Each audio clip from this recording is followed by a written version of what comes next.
Hello, this piece is entitled Effortless, and it's a little bit different from the other pieces in my Color Block collection because instead of being an abstract representation of an emotion, Effortless is modeled after the forest outside my studio. The forest plays a special part in my life from inspiring me with different colors throughout the seasons to just making me feel grounded when I'm, venturing through it. While I do love the lush greens of summer or the colors of fall, I decided to paint the forest in its rawest form, the winter. There's something really hauntingly beautiful about the forest in the winter. I don't know, there's something so clean, but yet so spooky about it. I made sure to add bits of gold to represent the sun glittering, and of course there are layers and layers. I really liked how the final piece has trees that are ghostly in the background and become more prominent as you move closer to the viewer.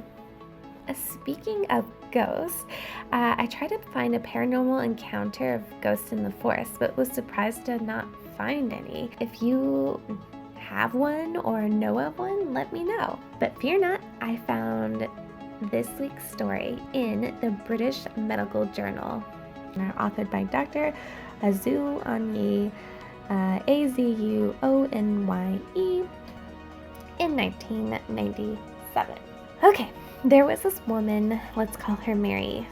So, Mary was at home in London reading her book, minding her own business, when she hears voices in her head say, and I'm quoting this from the article, "Please don't be afraid. I know that it must be shocking for you to hear me speaking like this, but this is the easiest way I could think of.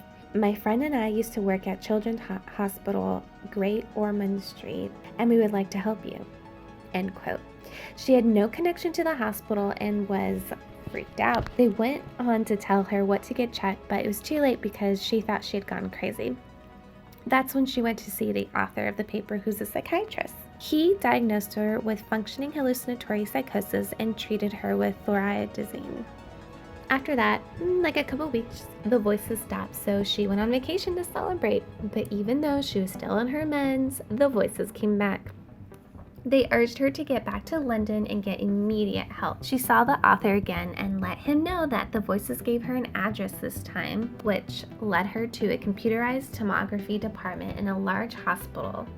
Once there, because her loving husband drove her there to ease her nerves, the voices told her to get scanned for a brain tumor. Even though she thought she was crazy, the voices had never been wrong before. So she went to the author not knowing what to do because you can't just request a brain scan. The author requested one even though medically there was no need for one. So understandably it got denied because it's expensive, and was even told he was being a bit much. So after some negotiations, he got her brain scan, which led to a repeat scan with enhancement. Turns out Mary did have a brain tumor on the left posterior frontal lobe.